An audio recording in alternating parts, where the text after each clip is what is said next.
watching my last few videos, you'd have seen that I've been trying to make my £3,500 hand-wired Fender Vibra King amplifier, which is down here, sound better than a free plug-in. This all started because I've written a new song and it's kind of in the style of an early Dire Straits song, so the guitar part is very prominent, and I've got quite a nice sound with the free plug-in. It's part of Guitar Rig, it's called the Twang Reverb. It's basically a vibroverb type plug-in. And I think it sounded really good, but I thought to myself, I can't have the main feature of this song being a free plug-in.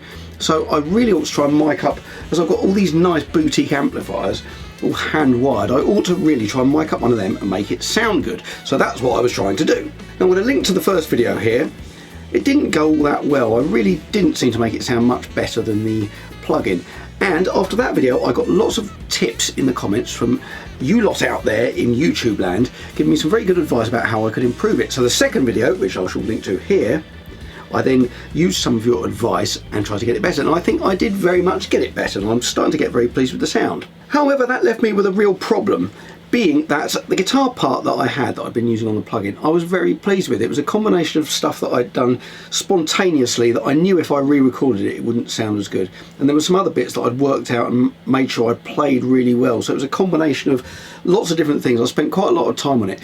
And my workflow is to use the headphones so I can sit and go over stuff over and over again, like I mentioned in one of the last videos, something I can't do if I'm blasting through an amplifier because it will annoy the neighbours. So part of my workflow is far more important for me to be able to sit and play and get the parts exactly how I want them without annoying everyone, just with headphones on. Then that leaves me the problem, how do I get it through the amplifier? Then I had a brainwave. I don't know why I just thought of this, but I could do some reamping. I was able to reamp it because it was a DI'd guitar part, and then of course I went down a rabbit hole looking at different reamp boxes, because apparently I couldn't just plug it into the amp straight out the back of my sound card because the impedances were wrong. So I started looking at them and all these different options ranging from about 150 quid up to thousands for different kind of routing boxes. And so I started thinking, I don't know if it's going to work. Can I really justify spending all this money? And most of the cheaper ones, you could only run 1 amp at a time. Then I thought to myself, hang on a minute, can't I use my Quad Cortex for this? Surely this can support a line level input or a guitar level input, and the output quite happily goes into an amp, because I've done that lots of times. So that's exactly what I decided I was going to do. So first I'm going to show you how I set it up. This won't apply to everyone, but I thought it might be useful to show you. Here we go. This setup's going to be different for everyone, but I thought if I show you how I do it on my system, then you can apply the principles to your own. So basically what I need to do, and the reason I'm able to do this is because I used a DI'd guitar in the first place, because I was using a DI'd sound which I then applied a plug-in onto. So let's have a listen. This is the lead guitar part. This is the one on the free plug-in from last week, so you can hear what this sounds like. Obviously I don't want to reamp that sound because it's got the sound of the plug-in on it. So what I need to do first of all is disable all of the inserts so I get that clean DI'd sound, which sounds like this. Would do if I did it on the right channel. It's this.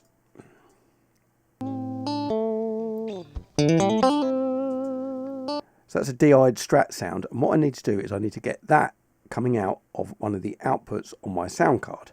Now the setup I'm using is Cubase with an Universal Audio Apollo sound card. First thing I need to do is set up a new bus, so let me set that up now. So I'm going to add a bus. So this will be different in Logic, Pro Tools, whatever you use. I'm going to call it reamp. And that has defaulted to line 1, which is one of the jack outputs on the back of the Universal Audio sound card. So now, in theory, I have somewhere to send the signal. What I need to do, I need to go into this electric lead guitar rig, and I'm going to go into here, and I'm going to send it to the reamp bus. And in theory, when I play that, right, I now can't hear it because it's now not going to the stereo out. It's not going to the main mix. It's now going out of that back of my sound card, which now hopefully I'm going to send to my Quad Cortex. So fingers crossed. This is very exciting. Let's set that up. I've taken a standard jack lead out of the line 1 output of my UAD Apollo sound card, and I've gone into my Quad Cortex, just into the first input. I'm going to see how that works because I can adjust that between a line and an instrument input. on the I/O settings.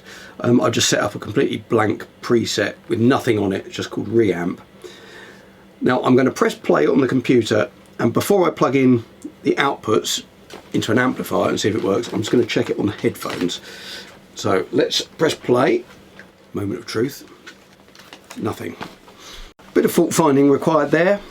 I had the channel muted. Obviously it's not going to work. Right, I've unmuted it. Let's test it now. It's me playing the guitar, DI'd.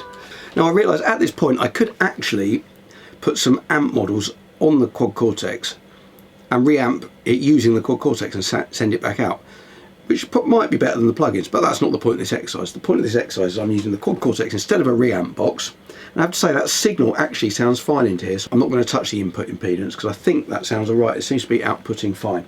Now I'm going to turn my amps on and see how that sounds. Now I slightly gave the game away there by saying amps in that last bit. Now the reason is I suddenly thought to myself, hang on a minute, I've got my Vibra King here, and on top of it I just happen to have a Milkman pedal steel mini. Now the reason I bought this pedal steel mini was precisely for this reason, that I wanted to have, in the way that Steve Ray Vaughan used 2 amps, he used a Vibra Verb or a Super for the distortion. Now I've got a Vibra Verb in the cupboard, it's Steve Ray Vaughan one, but for one, this one's out, and I like the sound of this for what I'm doing, and I can drive this probably at lower volumes. So what I'm going to do, because there's 2 outputs on the Quad Cortex, I'm going to try this in a minute, don't know if it's going to work yet. I'm going to use, I'm going to drive the Vibra King to get a slightly distorted sound, and I'm going to use this for that clean kind of crystally sound, which is the way Steve Ray Vaughan got his tone. So he managed to sound alright. Now I know it's a different type of tone, but I think the principle might apply. Anyway, I need to know first whether it's going to come out of here at all. So let me take these out of standby. Hang on a minute. There's no elegant way to do this because they want to fall up. Right, I'm going to turn them on, but I'm going to pull the volumes right down to start with. Otherwise I'm going to deafen myself. Okay, now I've got to go and press play on the computer. I'm going to turn the volume down on the Quad Cortex as well. Hang on. Alright, let's turn the volume up on the Quad Cortex. Oh, this is strange.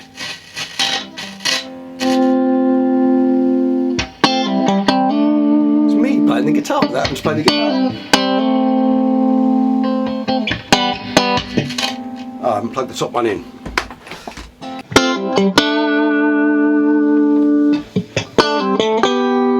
Both together.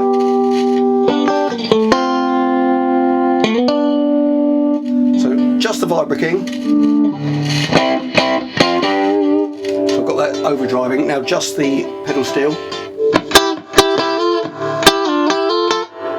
Now both together.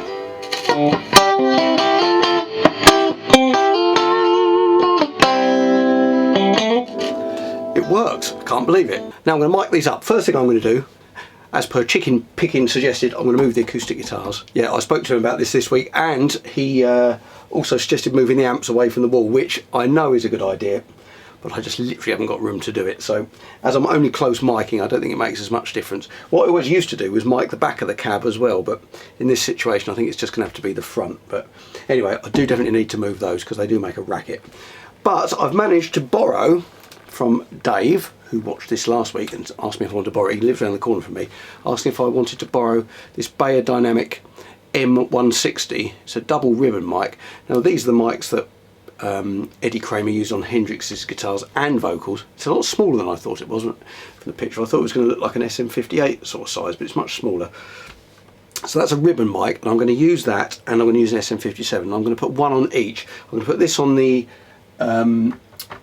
pedal steel mini to start with, and the SM57 onto the Vibra King. I'm going to do that first, see how that sounds, and then what I'm going to do, just so I can A/B them, is I'm going to reamp it with both mics on the same amps, not run them at the same time. But I'm just interested to see how running them both at the same time, how that's going to sound. So let's do that first. I'm going to mic these up, and I'm going to measure, make sure to try and eliminate any phase problems. I'm going to put them the same distance from the grills. So here's my SM57. I'm going to put that down slightly off center onto the Vibra King down here, and I'm going to put this one same distance slightly off centre. So using Jim Amsden's technique, I'm going to shine my light in here. Actually, it's not as obvious on this one, but I think I can feel the speaker. So that's slightly off centre. I've got the SM57 slightly off axis as well. And right, let me get my ruler. I knew this would come in handy. Right, let's measure it. Okay, they're both equidistant from the grill cloth. Not sure that's going to totally work, as the speakers might be further behind the cloth than on the others, but anyway, it's worth a go. I'm going to move the acoustic guitars and then I'm going to film what that sounds like. Back in a sec. Just as an aside before I do this recording, I just wanted to mention I'm going to put in my moulded earplugs, as these are going to be very loud in here. I recommend getting these to anybody because I've been playing in loud bands for over 30 years, and last time I got my hearing tested to get these fitted, I had no hearing loss, which is testament to these really, because I'm sure I'd be slightly deaf and have very bad tinnitus, which I don't have any tinnitus at all. It's all because I'm really careful when I use these. Even if I go to a noisy pub to watch bands or anything, I always put these in. Actually, I'm going to see Marcus King tonight, so I'm going to take them for that. Anyway, I'm now going to film what this sounds like in the room. I'm only going to do the intros, these different setups, see which one sounds best, and once that's good, I'm going to reamp the whole song. The reason being is it will really annoy the neighbours if I play through the whole song umpteen times. So this is what it's going to sound like with this setup, and I'll show you how I'm going to try the other mic setups. Here we go.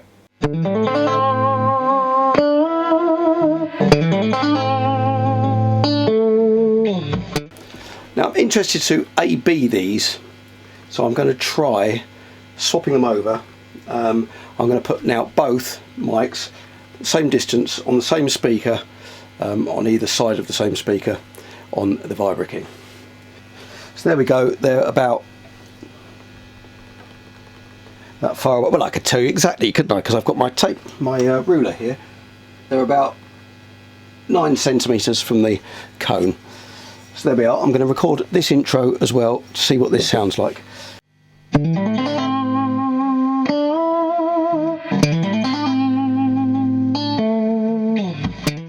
Right, that was the Milkman. That was the Vibra King.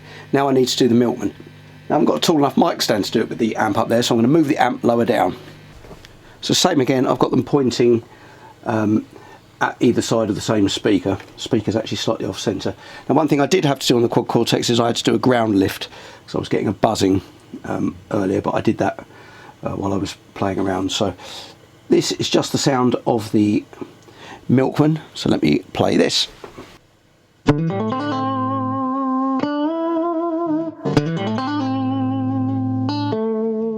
Right, now the moment of truth. What does this sound like?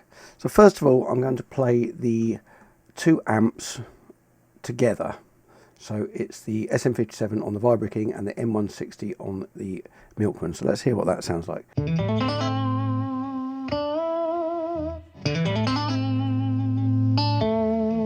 That sounds pretty good to me. Let's hear the Vibra King on its own. It's not driven quite as much. I think I turned it down actually a little bit. And this is the Milkman on its own with the M160 on it.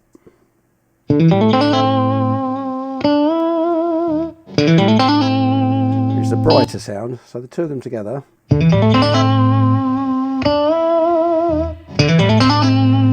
think that sounds really good. Let me hear it in the track.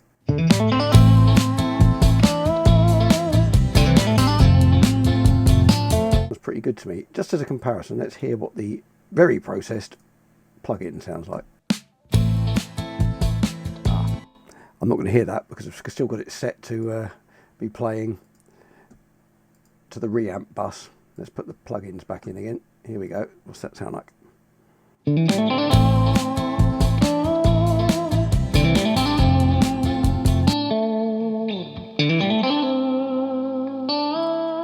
So that's got everything on it. That's got the room on it. It's got compression. So this is just without anything. The sounds of the amps mic'd up. I'm liking that. I'm definitely liking that. Right, let's have a listen to this Vibra King with the 2 different mics on it. See what that sounds like on its own. It's just the SM57. Just the M160.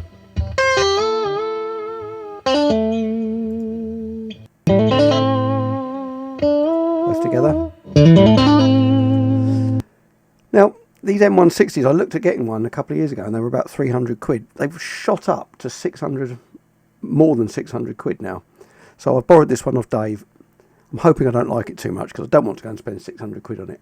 It does sound nice. It's got a nice body to it there, I have to say. So whether that's because another cheaper ribbon mic might do it, give you a slightly different sound. It does sound good. Let's have a listen to what it sounds like on the Milkman. It's a nice clear sound. This is the 57.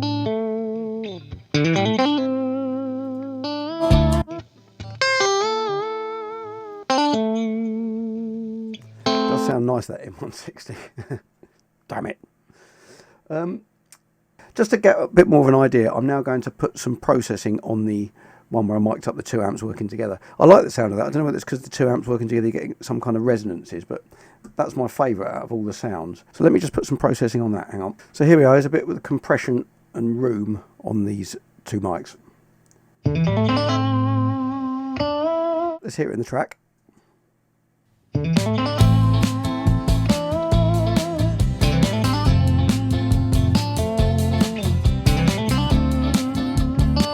I think that sounds really good. I'm now convinced I've got it sounding better than the plug-in. I'm going to have a proper play and apply some processing and stuff to the ones where I've mic'd up the amps separately and see how they sound together as well.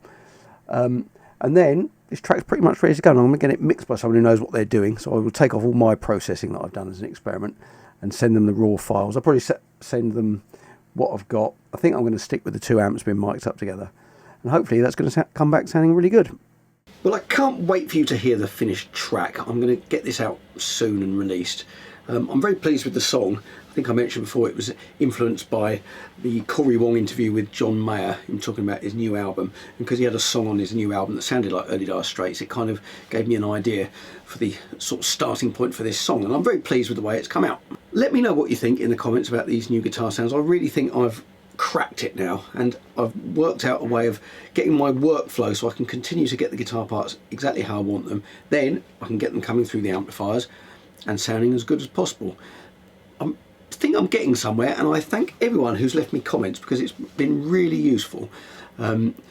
I've worked through this. I've just been sat working through this without making the video, so I've recorded it on the video anyway, and I hope it was interesting. Hope you enjoyed it. Please hit like if you did, leave me a comment. Also hit the subscribe button, hit the bell so you know when I've got new videos coming out. I'm bringing out new videos 7 PM every Friday, so hopefully see you next week.